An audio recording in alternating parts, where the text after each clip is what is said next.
right, welcome to section 6. This section is a little bit heavier, but pause the video when you need to pause it, and this is going to be awesome for you. So we want to compartmentalize and learn how to multitask efficiently, which I showed you a little bit above, but we're going to break it down even further, utilizing your time efficiently. So I just kind of made this divided half by half, is we're going to make a list of all of the investments, because I'm sure you made a lot of investments, this being one of them, and things that you want to revisit, complete, or start. Just make a list of all those things you've invested in or the things that you want to revisit, complete, or start. So I want to revisit and complete maybe online courses, continuing education, online platforms, whatever it may be. This course, listen to one of these for 30 minutes each day for continuing education. This is just more of like a guideline. So everything that this is my new updated one of what I did for my productivity schedule is brain entrainment through a Mind Movies course. I build out these courses of a forward movement mindset for my clients, which is like a vision board on their phone. And it helps a lot with reprogramming your subconscious. I'm currently redoing my own, but also wanting to study a little bit more on brain entrainment stuff. Awesome things to study on. Dr. Joe Dispenza's courses, Mind Valley on speaking, on public speaking, becoming a better inspirational, transformational speaker. Audiobook studies, like 1 book a week. Raja Yoga, 2 yoga certifications. I want to go back and study more of the philosophy on yoga. Sometimes we'll read something, but it's like each time you read it, you're having a new experience, especially if it's like a really deep book with a lot of great content in there. Chakra systems, astrology, rebuilding my strength training program. Want to take my body goals to another level. So I do want to restructure and really reassess and how I'm doing my program design for that stuff. So as you can see, it's pretty diverse. Some is like more continuing education. Some are more based on like enhancing myself as a professional with my speaking skills. Others are more like just personal spiritual growth.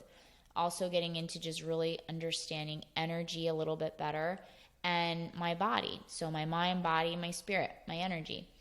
Online platforms that I want to maximize my presence on is TikTok, Facebook, which who knows where that's going, IG, Instagram, YouTube, being a better guest on podcasts, Teachable, which is what you're getting your courses in here, Easy Webinar, doing more webinar stuff, and Content Before Content. This is a new course I just invested in with Prince Donnell on really having a system in place. Like I'm giving you a system in place for your business and how to not compromise yourself as you're building your empire.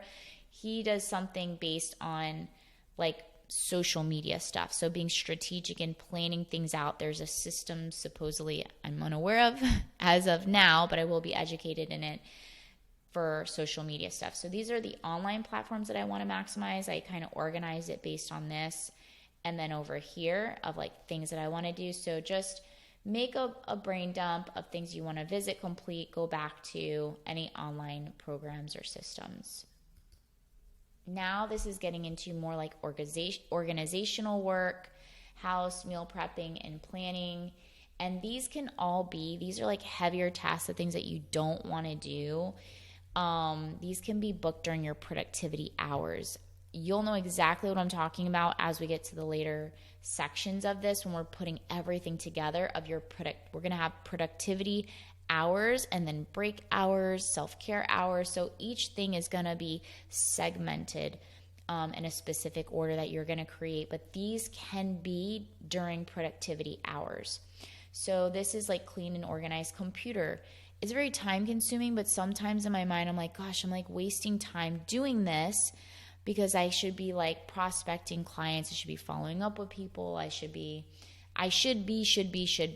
But the truth is that these things help me operate at higher levels, and I need organization. I need clean organizational things so that I can operate better. And when I'm finding things for clients or I'm developing things or I'm about to build something out, I know exactly where it is. And so for the long game, it's going to be ideal. For the short game, not ideal. So we want to always think long game. Paperwork, bills, all loose notes around the house. I'll do it later. It has to get done today. It has to get done today, at least this week. Cleaning out emails, phone contacts, social media content, and people. Social detox. As you change, grow, and evolve, so should the people in your social platforms, so should the people in your phone. Not everybody's going to be in your life forever. You're not always going to be drawn to the same content. Make sure that when you're on social, that it is a space of education, inspiration, creativity, and contributions to society and to the world. And if it's not, and it makes you feel anything other, then it's time to clean it out. Pain projects that seem like heavy work, so stuff you're procrastinating, you can, take that, break it down into smaller projects. But these heavy things, these things that we don't want to do that are really annoying, we can put those during those work hours, which are your productivity hours, and teaching you how to combine tasks accordingly and put them in systems. But something that I also want to say is that in the group, we can create a buddy system. Not everybody's going to understand what you're trying to do or build. And my goal is to create community of like-minded people that want to operate at their peak performance, operate at higher levels, be those 1%ers, or at least strive to be, and to be very on point. And so not everybody's going to have that drive that you have. Not everybody invested in this course to operate at higher levels, to have systems in place so you can get more done, so you can eventually one day have it all. With that being said, when you put your information in the chat box for people to see, when you comment in the sections, put your Instagram panel in there, put your email in there, and then you guys can connect with each other and hold each other accountable, develop accountability buddies. Or if you know somebody that, wants to do the course, have them do the course, and then you both are doing this together and you understand how you can hold each other accountable more efficiently. So with that being said, getting back to this, organizational work, house, meal prepping, and planning, ask for help from others and see how you can do things together virtually with putting your information in the box, exchanging. When I did the live, they shared Instagram panels and emails and then created a buddy system. So you want to have an accountability buddy, but somebody that's on the same page as you. And you want to give yourself permission to work on this during your productivity time. You can do it while listening to an audiobook or fun music or getting on a call with a friend, as I'm saying, the accountability, to do a deep clean for 45 minutes. So if you're like, oh my gosh, I have to go through all this paperwork, I have to go through this pile of stuff, or I want to do some deep cleaning in the house, to remember, your external environment is a direct reflection of your internal environment. So if you've got mental paralysis, if you're overwhelmed, if you're, all over the place with your focus, your ADD, you're feeling depressed, you're feeling anxious, get on a phone with your accountability buddy, just being on the phone together at the same time for 45 minutes to 2 hours, maybe some music in the back, candles lit, set the tone, and then start getting to work. So self-care is a non-negotiable, but for me, and I'm sure many of you as well, so is self-grooming. How you present yourself is everything, and the better you take care of you, it impacts you in a way as far as confidence levels. So this is not about anything other than how you feel about yourself. And when you're well-dressed and when you are grooming yourself, getting your hair done, making sure you're getting your nails done, you're shaving, you're, really, this is grooming, not self-care, but is a segment of self-care. You feel better about yourself and you're able to project that energy into everything that you're doing, even building out courses or writing a newsletter, or even if people aren't seeing you, the energy that you're projecting out is a lot stronger, a lot healthier, a lot lighter, and people can feel it because energy is real. So when we're grooming ourselves with our hair, nails, and even getting body work done, getting massages or something like that, what are your weekly, monthly appointments that are non-negotiables? For me, nails twice a month, hair once a month, massage once a month. These things are just part of getting me to operate at higher levels, and I'm able to at this point in my business. And these are just things that just are always going to be there. And then plan them in my self-care hours. So when I'm doing my scheduling, I try to put everything in time blocks. You're going to learn this. We're getting close to putting it all together, I promise. It's all coming together like a nice little puzzle. You're going to put them in your time blocks. So this is also a big part of multitasking. While I'm getting my hair done, can I be listening to an audiobook? Probably not, but I can do that as I'm driving there because my hair is red. So I can't be listening to anything while I'm getting my hair done, but I can be on my phone getting back to clients, checking in on everybody, holding them accountable, following up with them, giving them their support. I could be going through my emails, cleaning those up. I could be going through social, cleaning those up, or maybe just getting back to people. Maybe writing my newsletter, or looking at projects or reviewing projects, getting back to my team on things. So whatever it is, like things that just understand, like, okay, I'm going to be sitting there for like 3 hours. So how can I be productive with my time? I could be going through course studies with this extra time. I could be, when I'm doing other things, maybe while I'm out going to drive to go get body work done, I could be running errands, like returning things. I'm out already, returning, picking up some groceries, dropping off dry cleaning, picking up dry cleaning. How can I maximize this time where I'm multitasking efficiently? Just knowing, are you going to be sitting for a few hours? Are you going to be running around for a few hours? Like identifying what you're doing and what you can pair that with your multitasking. So here are some of examples. I gave some verbally, but here are some. I'm responsible for myself and how I look, feel, and show up in my day. Always my mantra. Example 1 is getting my hair done while multitasking. So writing, strategizing, following up, social media, cleaning up social, getting back to emails, cleaning up emails, searching for furniture. Example 2 is I need sun daily. So I give myself permission to go work from the balcony for the pool for like 45 minutes, or get in like a 40-minute rollerblading session outside during break time, or just getting out, going for a walk. Self-awareness is just knowing how to multitask efficiently and knowing yourself. So for example, knowing that I need to get some sun, I can follow up with people, I can exercise or do some stretching. But if I try to study or do something that requires me to like really focus in or learn something, I'm going to fall asleep. So I can't do any critical thinking or like writing because I do fall asleep. But I can do things like following up. So things that are more stimulating that need to get done.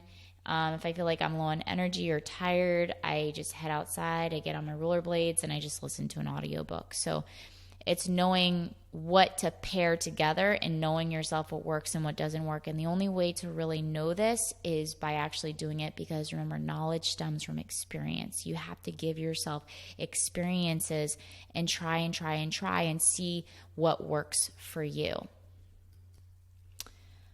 This was such a game changer once I started doing this, is especially doing it without feeling bad, is you have to treat each appointment as you would treat a client, or you would treat like a very important business meeting. So you have to treat your hours as appointments and give it your full undivided attention. It could be your workout, it could be whatever you're doing, like treat it as a really important appointment that is not moved. You can choose one day a week to plan ahead. So let's say Sunday as an example. I treat my Sundays like Mondays, but it could be like a Friday. It could be a Monday. I like to use Mondays as my days to be strategic. So on Sundays or Mondays, when you plan out your week ahead, make a list of all your tasks and then segment what you want to accomplish. So if you're if you're overwhelmed with stuff, or you've got a lot of things to do and you think everything's important, I feel like everything is important. So I'd be like, oh, I got to do this, and then I got to do that, I got to do this. And then I would, like, as I mentioned, one of my pain points in the beginning was like jumping around and not completing anything.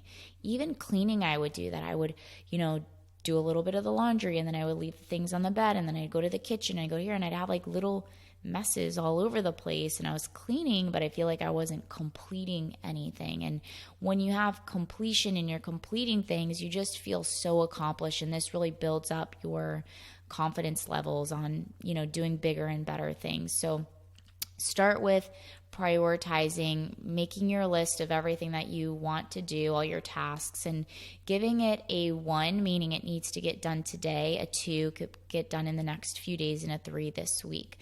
How I prioritize this is, if I were to go to bed tonight, what are the top 3 to 5 things that if I accomplish, I would actually feel really satisfied about?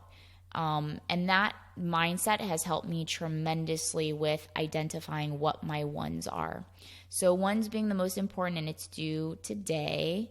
2s and 3s are due this week, 2 more so important.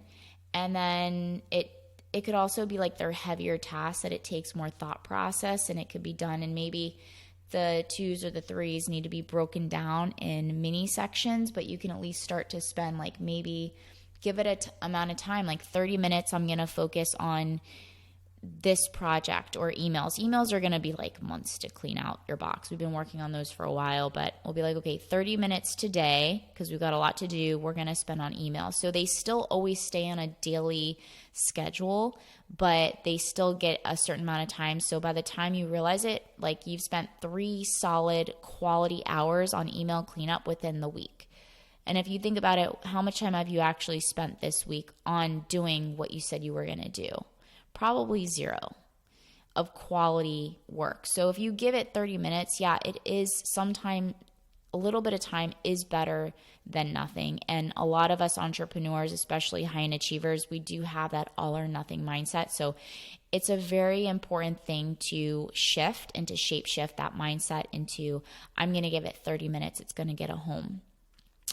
As I mentioned earlier in the presentation, is that your days can differ. I like to have freedom, but I also love structure. So I don't want every single day to be the same, because I need variety. I need different days, and to be excited about different days. And, I have different clients and I'm excited about all of them, but I don't always want an 8-hour day. So identify in your day, Monday, Tuesday, Thursday, Friday, I want to have 8-hour days, and I want them to be super productive and efficient. And I'm going to do 9 to 1 and then 3 to 7. And then Wednesdays, Saturdays, Sundays, I'd rather work every day, but a little bit, because of what I'm growing and what I'm building and what I'm cleaning up from my past, and how I'm creating new personality traits and stepping into a new type of woman. I call them soul goals. My soul is craving an upgrade, and your soul's going to crave an upgrade. And what that does require you to go back and clean up your mess that you made when you didn't know any better. And that's a big part of forgiving yourself for the past version of you as you're cleaning up and creating the new. And you also need to give yourself time to do your cleanups. And it's almost like a child spills something and you're it's okay, babe, I got it. Let's clean this up. You getting it done. You're getting your shiznit done. But that's not something we're going to cover in this. This is more on coaching and in the mastermind group, which you can get on the waiting list if you come over here. We're going to start next year. Tanya C. Oliver. So Wednesdays, Saturdays, and Sundays, we've got about 5 hours. So this is still going to be 47 hours a week of productive and efficient work. It's a lot of time. So take a moment, identify how many hours you want to do, how many hours you want to delegate. If you want the weekends off, then take the weekends off. If you want some days heavier than lighter, I don't want 5 days a week of 8 hours. I want some days 4 hours, 3 hours, and then other days a little bit heavier. So I like to break my days into this. This works for me. This is what I like right now in my life, but you decide what days, how many hours you want to have of productive, efficient work, what days, and how many days a week. So go ahead and do this. Put the video on pause, send me a screenshot in this section, and we are going to get in the next section. So when you're ready, I'll see you over there.